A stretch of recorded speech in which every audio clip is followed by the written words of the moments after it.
मैं भी सो के उठता हूँ और सीधे हाथ में बाइक की चाबी ले लेता हूँ और सोचता हूँ कि आज बाइक से मैदान घूमूंगा। फिर उसके बाद मैं जल्दी चप्पल पहन के बाहर की ओर जाता हूँ और अपनी बाइक स्टार्ट करता हूँ। जब मुझे पता चलता है कि यहाँ पे तो मेरी बाइक में पेट्रोल ही नहीं है, फिर मैं पैदल जाने का सफ़र तय करता हूँ। फिर मैं बहुत लंबे तक पैदल पैदल जाता हूँ। फिर उसके बाद मैदान आ जाता है, तो यहाँ पे बारिश की वजह से बहुत कीचड़ हो रहा होता है।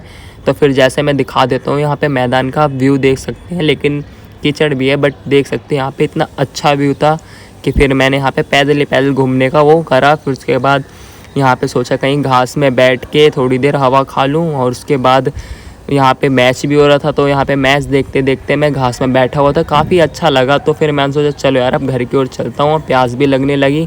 तो फिर मैं जल्दी जैसे भी करके मार्केट तक पहुँच गया। फिर उसके बाद मैं जल्दी से आया घर में अपने, उसके बाद मैंने अपनी फ्रिज खोली और पानी की बोतल निकाल के मैं पानी पीने लगा। फिर उसके बाद जो मेरी थकान है वो अब जाके फिर मिट गई थी जैसे तैसे।